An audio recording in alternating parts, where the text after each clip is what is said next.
So welcome to Lunch with the Core. Today's speaker is Dr. Austin Cyphersmith, and he's going to speak to us about the LSM 900. We installed that in the first week in January. So Austin has worked with us for about the last 8 years or so. Before that, he was at the University of Massachusetts in Amherst and received a PhD, and then he went for a short postdoc, worked at an industry for a short time, and then came to work with us. So welcome, Austin. Okay. Thanks. Can you hear me? Oh, yeah, you can hear me. Okay, I can hear the feedback there. Yeah, the lights, please, because there's a couple images here that will be hard to see if the lights are on.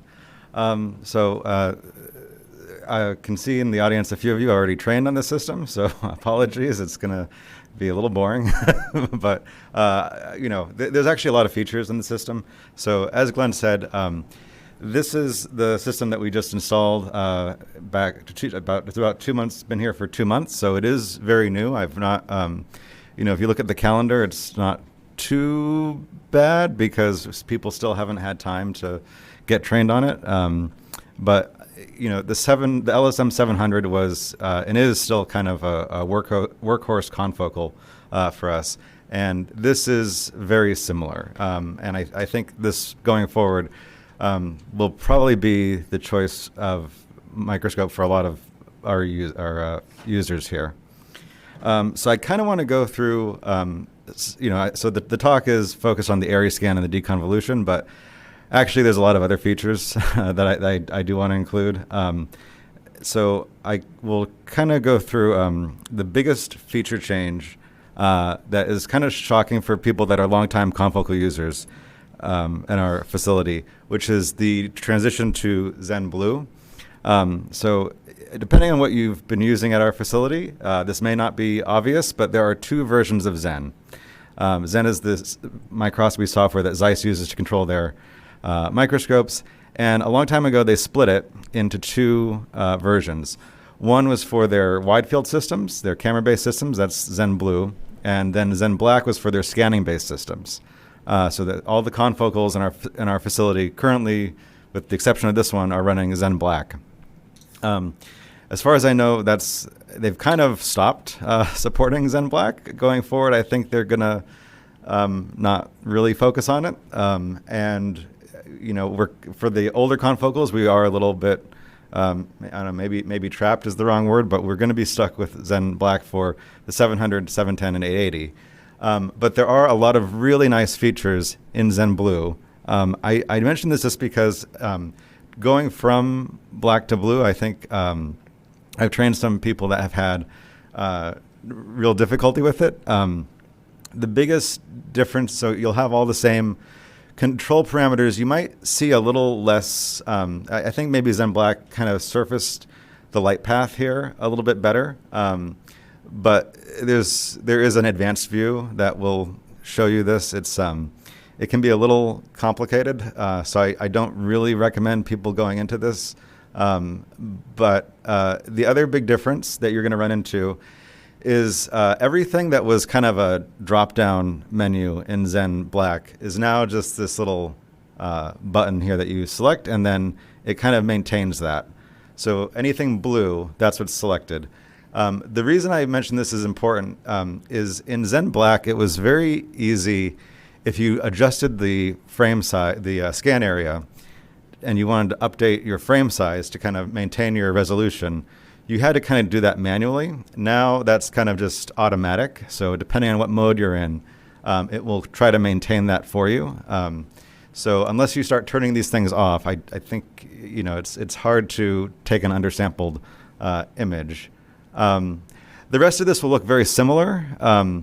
It probably behaves very differently. You'll find that the right-click menu does very different things. So if you have questions with it or struggles with it, let me know. It is better software in many ways. So I think going forward, that's what most people will be using. But we're going to have a legacy of Zen Black as well. So the first, apart from the software, the next part that's kind of unique is the condenser. This is actually kind of a new base of the microscope, and They've kind of done some things with the condenser that are interesting. It is still, and it is still just, you still have the standard bright field, DIC, and phase modes, which a lot of people don't care about if they're doing confocal. Sometimes you might care insofar as you can collect a transmitted light image, but very often it's not relevant to the fluorescence itself. But the interesting thing they've done here is they kind of, you can consider this over-designed or over-engineered, but they basically have an LED array under the condenser. The point of this is which I'm going to introduce next, is kind of their AI sample finder.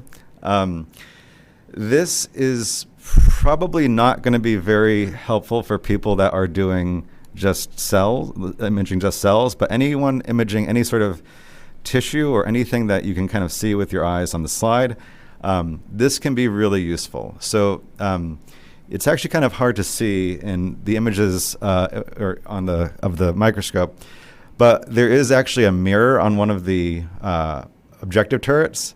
So the LEDs come down, they illuminate the sample. I'll show you an image in a second, but then there's a camera actually underneath just under the stage that's being used for this.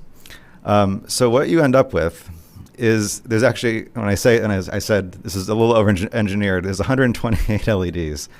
So they take 128 raw images with this at different points, and it kind of makes a composite kind of similar. It'll look similar to maybe a nice dark field image or a ring aperture contrast image here. The problem you're going to run into, I think, immediately is it's very sensitive to any dirt or fingerprints or anything. So try very hard to clean the slide very well.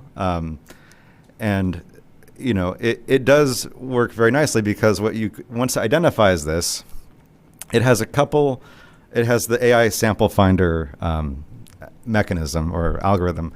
And it basically is going to try and identify the area of interest, whether it's a slide, well plate, or multi-well plates.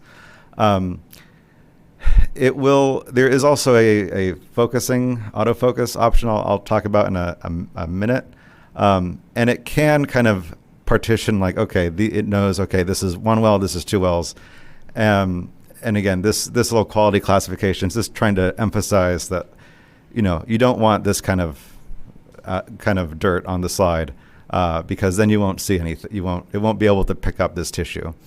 But when it does get a good slide that it can pick up the tissue, it actually will segment it. And what's nice about this is that it will actually transition this directly into the tile scan feature. So if you spend a little time getting this to work very well, you don't have to waste a lot of time setting up tile scans, which for a lot of confocal users is kind of a pain. This is what you kind of import.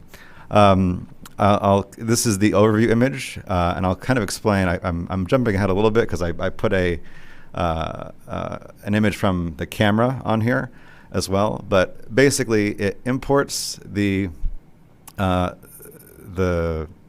image it just found with the condenser, and then it already has used the segmentation to kind of figure out the area you want to scan, and it has broken this up into tile regions, images appropriate to the size of the objective. And again, if you change the objective size, you'll reduce the size, you'll change the size, it'll update here. So, and it will do it for however many tissues it identifies. And I didn't show it here, but there's a wizard for this, and you can basically kind of veto certain things. If it identified something that's clearly not of interest to you, you can just delete it. So once you have this, you could go ahead and go into tiling. But I do want to talk about just this image here real quick, because this is actually one of the other features that's unique to Zen, to the 900. You'll see this. So this is the image that it kind of created. This is actually a different feature. This is from the wide field camera on the side. So there's actually a camera on this, which is helpful for a couple reasons, but one is that it can create this kind of black and white image. This is being referred to as in the Zeiss literature as coherence contrast. So what this image, and it kind of merits talking about this for a second because I think it's not quite obvious how they're getting here, but it is using this camera, and you can kind of, with that camera, you can get like a bright field image, just to see where things are, but you can also do this coherence contrast, and typically what this is, this will be sharper. You'll often notice like over here, it's kind of oversaturated. The default there, I'm not quite sure what the default they're choosing kind of presents it this way. I think it does look striking, but it's not. As someone who teaches people how to use microscopes all day, seeing a saturated color scheme like that really drives me crazy. But so this is I corrected this here, but it's the same thing. What this is again, this comes back to over-engineering the objective. There's actually this is separate from the other LED array on like the back angle of the condenser. There's actually a series of smaller of 630 nanometer LEDs that it uses for a coarse autofocus. I've not been very impressed with the coarse autofocus so far, just because often it's not hard to find focus on a sample at 5x or 10x. It's more challenging at 63x, where this fails. So, I suppose it's useful, but I've not really used that element of it. But what they're doing with this is they can turn on the LEDs at different times, and each LED is not quite as monochromatic as laser, but still, it's a 630 nanometer LED. It doesn't fill the pupil of the objective that it's going into, and so you'll end up with these interference effects, and that's actually where this image is coming from. So it's kind of nice in that this sample in particular you will see very easily in bright field because it's a very thick root cross section, but it can work fairly well for samples that you might not be able to see with bright field. I haven't, it can be helpful again just in getting an overview and maybe finding areas of interest. But it's worth mentioning because, again, somebody clearly put a lot of time into this condenser, so I don't want to gloss over anything there. And you'll end up with an image like this, and like I said, it imports it into the tile scan manager, and then it breaks up the image into the tiles. You can see the overlap already. By default, that's 10%, but you can adjust that as well. And the nice thing, if you've spent any time trying to set up tile scans in Zen Black, you'll notice you don't see tiles here. So you don't have to do squares. You can do more complicated shapes. This may not seem like a lot, but it's a big relief in terms of if you had something and you had a lot of empty space that you're scanning just because you can't set it up any other way. This can save you a lot of time. And on that note, they don't. Zeiss hasn't been, when they came and kind of demo, Matt Curtis from Zeiss kind of showed me what this can do. He didn't really emphasize this too much, but I think this is maybe one of the most useful things of this system, which is the fact that it is running Zen Blue. And they've been developing Zen Blue very well for a while, and the tiling features are actually really, really nice. Specifically, these are the things that you probably won't find in Zen Black. It's much easier to define tile regions, as I mentioned, because of the sample finder. You can create multiple tile regions very easily, but more importantly, you can create focus point distributions. So you can actually, do I have that on here? Yeah. So you'll have something like this, so typically in Zen Blue, you have your image, you add a tile region, it creates, say, a 3x3 one, and you can actually go to each point And down here, you can add you can focus on each of them, and it will try to interpolate between them. So this is really helpful if, like, a very common case is you have a tilted plane, right? Your sample is very unlikely to be parallel to the stage. So this is something that's a huge headache in Zen Black. There is a way to do it, kind of, but it's really opaque and not. If you mess up, you're kind of like, all right, now I have to delete this thing and try again. Here, you'll just kind of focus on this area, define the focus point here, do it at least 4 times. You actually can choose different order corrections for this. So if you want to just do a tilted plane, or if your sample is more complicated, like if it's like a leaf surface, sometimes it's not very flat, you can add higher order. You have to add more points. It takes more time, but then it will scan correctly and give you everything in focus. So again, this is something that I feel just needs to be emphasized, because going as someone who goes back and forth and teaches people to do things in Zen Black and Zen Blue, it is 100 times easier to do it here. So if you have any tiling projects, I would really recommend the 900 over probably any of the confocals right now, unless you need a specific feature of those. That's kind of the Zen Blue component, where dealing with the condenser and the wide field. Those are kind of the features that in the tiling. That's what Zen Blue really brings to this. But the emission path is also kind of interesting and worth talking about, because this is the emission path of the 700, and this is the emission path of the 900. They're actually very similar. In the 700, there's actually 2 detectors. There's a variable dichroic filter that kind of splits the red or the blue between them, and you can kind of just decide, all right, everything 488 and below goes to this detector, everything 488 and above goes to this detector, which is fine. I think for most purposes that often works very well. Some people will want to have very fine control over the wavelength range that they're imaging over. So this high-low filter doesn't always work for them, and you can kind of get around that in this setup.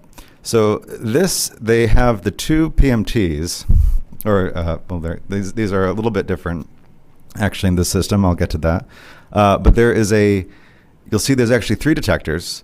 So you have PMT1, PMT2, which is the Airyscan detector, and then PMT3. And PMT, I'm referring to photomultiplier tube. I kind of just forget. I want to make sure you know what that is. And basically, the fluorescence passes through here. The blue channel will go off to this one. The green will pass through, and then the red goes up to the third one. And what is nice about this is you can adjust both of these to kind of control the wavelength range that you're collecting on this Airyscan detector, PMT2. And that's kind of one of the major features of this. And I guess I should point out too, these detectors are quite a bit better than the detectors here. So they are gas PMTs, so this is gallium arsenide phosphide. It's a different material. It's a better quantum efficiency. So it's going to be better at picking up photons. And the thing that so this is kind of the traditional metal alkali ones that you'd have in the 700. The way that you'll kind of see this is that the laser powers you can use are much lower. And actually, it will restrict you. At first, there's actually a high intensity laser setting. If you're used to just cranking up the laser power to 70%, it will stop you until you uncheck this, and it gives you a warning about photo bleaching and damaging your sample. But you can just adjust that here. So typically, from what I've seen, there are some people that might need the higher laser powers, but if you stained your sample well, you're generally okay just using around 5%, which is what this usually caps you out at. But you can turn that limitation off if you want. Okay, so good just to mention that about these two, but this is really the star here. So this is the Airyscan detector. If some of you are probably familiar with this because you've been using the LSM 880, and that is our first confocal with an Airyscan detector. And this is basically a way of getting super resolution. So the way this works, in the kind of traditional confocal, right, you have your laser coming up here, reflects off the dichroic filter to the sample. The sample fluoresces, that fluorescence passes through to this pinhole and onto the detector. Here, it's actually not going onto a pinhole, it's going onto a a 32-channel detector array. And when I am training people on any microscope, I always, especially the confocals, I always talk about the point spread function, because this is, if you put a point of light through the microscope, this is the pattern you get out. And you want, the whole point of confocal microscopy is that you're using a pinhole to restrict the out of focus light. So you want that to be as small as possible. But if it's too small, you don't collect any light. So the compromise is generally you set it to this diameter, referred to as 1 air unit. It's pretty good. It's a pretty good compromise because you collect like 80% of the light. You're maybe losing this ring, but it's not too bad. And this is what gives you the really nice sectioning and resolution of a standard confocal. So what this is doing, though, oh yeah, we'll get to that. You can kind of see it here. It's putting the light, the point spread function, onto this detector. So this part here, this is a very helpful, but I also feel it's a busy and confusing kind of. Oh, actually, can you even see them? Oh, yeah, because I took this from the Zeiss presentation. So this one's animated. So what this is kind of showing you here, they're showing you if you have this point spread function and you have this the pinhole set to 1 AU, and you're moving across the sample, this is what you'll see on the detector. So this is the point spread function, and then this is what you're picking up. So this is kind of the conventional 1 air unit pinhole.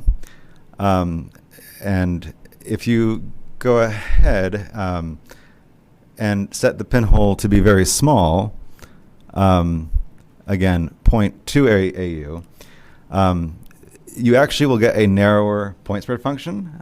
So you can, this does work, you can actually kind of get better resolution on a standard confocal by just dropping the pinhole size, but you are going to just lose signal, a lot of signal. So what, and then the other part of this that's important to realize is that what they're doing here is they're kind of they're making a virtual pinhole.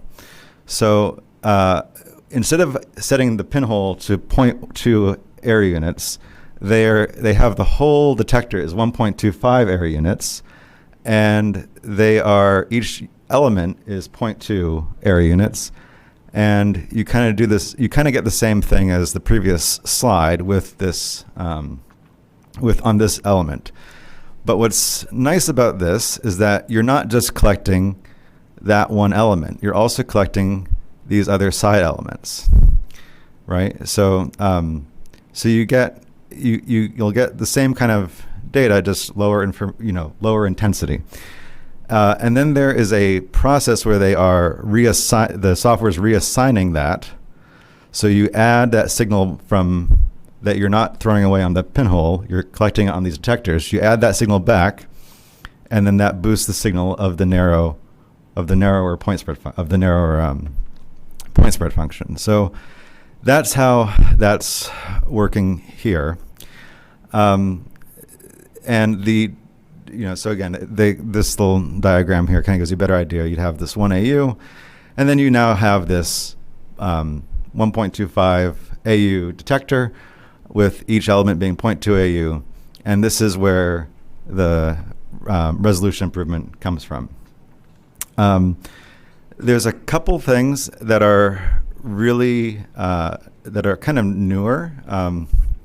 This is and then they're kind of doing this. This a different visual representation where you're kind of doing this pixel reassignment to get the signal to boost. You take this image and then you're boosting it back up because you're to recover your signal. And you kind of see actually this is jumping ahead a little bit, but this is how they kind of changed how they're interpreting this data. You can see there's 4 value images here. In the previous iteration of Airyscan, what they were doing was a little annoying because instead of 1 image, right, you actually have 32 images. So if you're doing a Z-stack, a tile scan, you're now generating gigabytes of data. And you don't want to get rid of that data because you could process it and make it into 1 image, but well, what if someone comes and asks you for that data again? So you don't want to get rid of the raw data, but it's massive. So and also this is a pretty easy way to crash Zen if you are trying to manipulate gigabytes of data. This can get very challenging very quickly, and it's very slow. So what they're doing now is they are collecting 4 images. They're doing the center one, they're doing the ring around that, and then the exterior ring. And then merging those into 1 image. Now, this makes the file size a lot better. It also makes the processing a lot faster. So if you're used to the 880, you will notice it's much faster to process images here. So, and just if you've not actually seen this before, I know I can see a lot of people here have used the 880, but if you've not actually seen the resolution improvement, it's always worth showing because you start with kind of your standard confocal and then the Airyscan processing. It'll be a lot sharper. It'll also look a little bit dimmer maybe, but that's primarily from the fact that it's a thinner optical section. So when you're doing a Z-stack, that's where this becomes really helpful. So that's kind of the improvements to the Airyscan processing. The other thing to mention is that we do have the modules for this and also the deconvolution part that I'm going to talk about. We have that in our computer lab. So if you want to use, and it is backwards compatible. So if you have 880 data that you want to try, reconstructing again here, you can do that. And this brings me to the other improvement that they've made. Oh, I forgot about this. This is a small little side thing. You could do this on the 882, but it's worth mentioning. There is a multiplexing mode.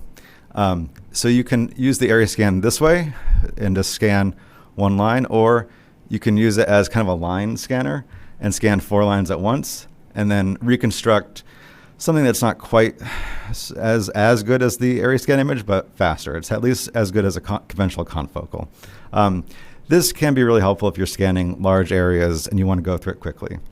I do have this chart here just in case if people are interested in how fast you can go. It's like a line skip of 4, so it is a substantial improvement in speed. But again, most people are using this not for imaging speed; they're using it for the super resolution aspect. And to that end, there is a new deconvolution module that they are so the way it's working. Generally, if you're not familiar with deconvolution, the problem is basically you start with an object and you have a point spread function, and what you image is actually the convolution of the point spread function with the object. So the goal of all deconvolution is to kind of undo this and figure out what was the image based on what's the object look like based on the image.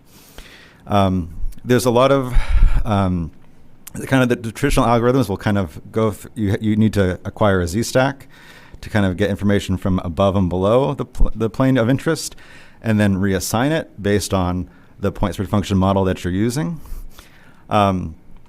They are doing it's a little different. It's an iterative deconvolution. It is kind of obscuring a lot from you. It kind of, you'll have this menu here when you apply it to Airyscan data. And it is kind of, you'll see you have like standard, dense, or sparse sample structures, and it's really controlling how many iterations you're doing. The tricky part of this is that there's no prescription for this. It's just kind of, you look at the image, and if it improved it, you'll see that. If it is starting to create artifacts, you will see that as well. So it's relying on the Z-stack Airyscan data for the pixel reassignment, for the photon reassignment in this. And there's also a couple other things it's doing in terms of just making sure there are no non-negative values, making sure the intensity is kind of the same. That way, it's supposed to be quantitative still. So if you process this, you can still, apart from any major artifacts, you can still use it for quantitative data purposes. But it's worth kind of showing you how this works, or how it looks, because this is kind of the standard image that you might get. And then if you do the processing for 5 iterations, it's going to, you'll see the change pretty well. It'll get a lot sharper, a lot dimmer in some areas.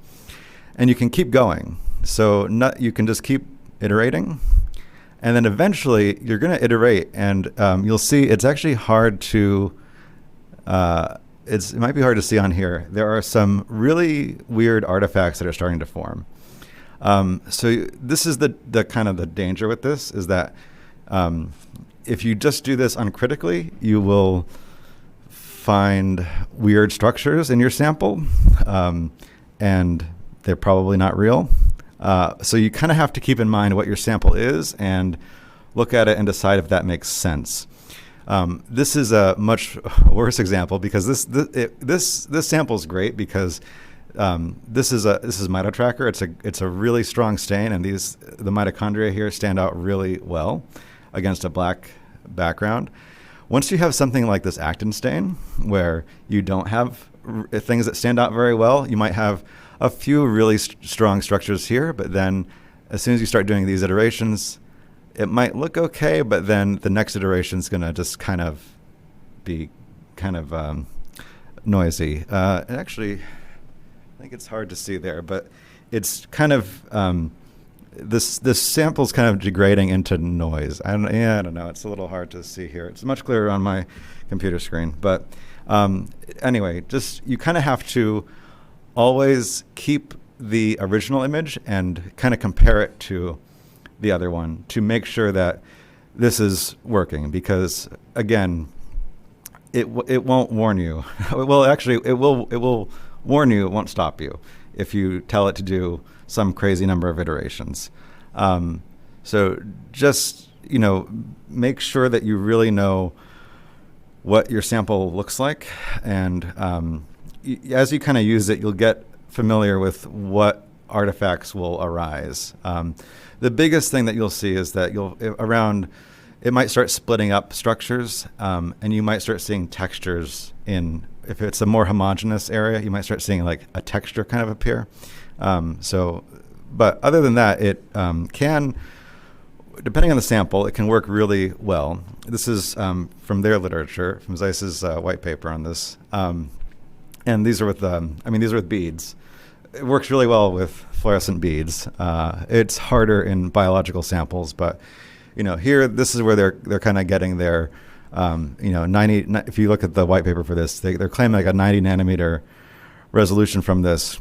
That gets from 120 from the Airyscan, and then the deconvolution. Again, probably on a biological sample, you're not going to get this, but for the Gadaquant beads, they look really nice. So again, it just depends on the structure of your sample, the background, and kind of the, you know, the intensity there. And then it's worth mentioning just to help fund this. We got money for this from the Department of Physics, Department of Molecular and Integrative Physiology, Bioengineering, the Cancer Center at Illinois, and of course IGB. So with that, thanks for listening. Any questions? I'm happy to answer them. And if you want specific, you know, if you have specific questions that are longer form, I'm happy to also answer them outside of this. So.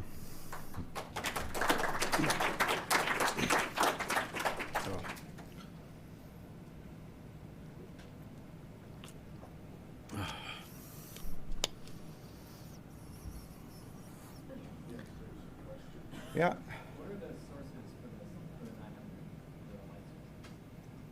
900? 405, 488, 568, and 639. So that's the same as pretty much standard as the 700. They're a little bit different, but yeah, it's just those four. Yeah. Is there a plate adapter? So we got to get more. We have one plate adapter for 4 microscopes. We'll probably have to order another one at some point. But it's that same one. It still works. You just have to find it. So, it'll be around the lab somewhere. Any other questions? Okay. There's no other questions.